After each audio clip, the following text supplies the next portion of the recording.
एक बार फिर से ध्यान समझिए, एज सून एज के स्थान पर नो सूनर देन का प्रयोग। क्लियर? आपके सेंटेंस में एज सून एज से मिलकर एक सेंटेंस बना होगा, वो दो सेंटेंस रहेंगे तो कंबाइंड बाय वो एज सून एज से रहेगा। क्लियर? और आपको दिया रहेगा use no sooner than in place of as soon as. Clear? तो सबसे पहले क्या करना है, देखिए रूल्स देखिए। Firstly remove as soon as and use no sooner in place of as soon as. सबसे पहले आपको क्या करना है, एज सून एज को हटाना है। एज सून एज की जगह में आपको क्या यूज करना है, no sooner. Clear? No sooner use हो गया। सेकंड देखिए, use helping verb of first sentence after no sooner. पहले सेंटेंस की हेल्पिंग वर्ब जो आपने नो सूनर लिखा है, नो सूनर के बाद पहले सेंटेंस की हेल्पिंग वर्ब आपको यूज करना है। You have to use of helping verb of first sentence after no sooner। हो गया। थर्ड देखिए, use then in place of comma और फुल स्टॉप। मतलब कॉमा या फुल स्टॉप की जगह किसका प्रयोग करना है, आपको देन का प्रयोग करना है। क्लियर? हाँ। अब देखिए, when then is used, जैसे ही then का प्रयोग होता है तो so comma and full stop is finished। जैसे ही आप then यूज करेंगे तो आपको वहां पर कॉमा या फुल स्टॉप छोड़ना पड़ेगा। क्लियर? सेंटेंस में। अब देखिए, एक्चुअली में कॉमा का मतलब होता है तो। क्या होता है? तो। कॉमा मीन्स क्या होता है? तो। और THAN का मतलब होता है तो, ये वही सेम है। THEN अलग है, उसका मतलब होता है देन। देन मीन्स होता है तब। ठीक है? अब देखिए, don't change second sentence. Second sentence आपको चेंज नहीं करना है। यदि आपका सब्जेक्ट रिपीट हुआ हो, यदि मान लो यहां पर पूजा लिखा है, यहां भी पूजा लिखा है, तब आप इसको क्या कर सकते हैं, सेकेंड सेंटेंस में सी। क्या कर सकते हैं? सी। राम लिखा है तो दोबारा राम रिपीट आपको नहीं करना है। क्या कर सकते हैं आप लोग? क्या कर सकते हैं आप लोग? ही। हाँ। अब देखिए, एक सेंटेंस है, as soon as my sister arrives home she started to cook। जो ही मेरी बहन घर पहुंचती है वह खाना बनाना स्टार्ट कर देती है। ठीक है? देखो यूज करेंगे बेटा हम नो सूनर से। तो नो सूनर, अब ये सेंटेंस प्रेजेंट सिंपल टेंस का है। ये सेंटेंस किसका? प्रेजेंट सिंपल टेंस का है। और आपको पता है कि प्रेजेंट सिंपल टेंस की जो हेल्पिंग वर्ब होती है वो होती है डू एंड डज। क्या होती है? Do and does. तो क्या रहेगा, no sooner does my sister arrive. अब जैसे डज बाहर आया तो ऐसे आईएस फिनिश हो जाएगा। आपको पता ना कि जैसे ही पास्ट प्रेजेंट सिंपल टेंस के सेंटेंसेस से ऐसे आईएस बाहर निकलता है तो वहां क्या हो जाता है, MB1 से ऐसे आईएस फिनिश हो जाता है। क्लियर? हाँ। तो my sister arrive home then, अब ये कॉमा की जगह आपको क्या करना है, then she started to cook.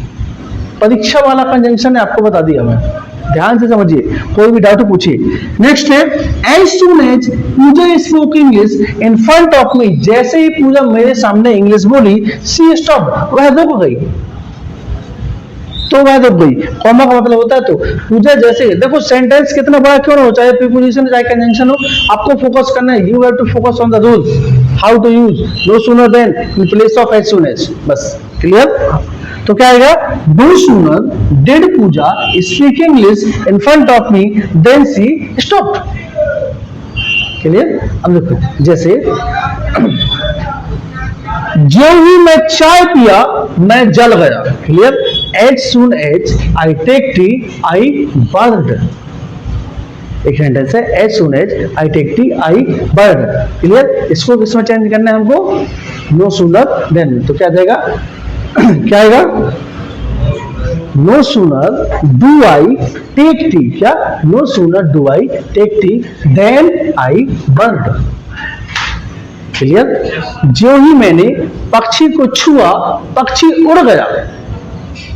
जो ही मैंने पक्षी को छुआ पक्षी उड़ गया। As soon as I touched to bird it fly. It flies. Clear? It flied, उड़ गया। ठीक है? हाँ।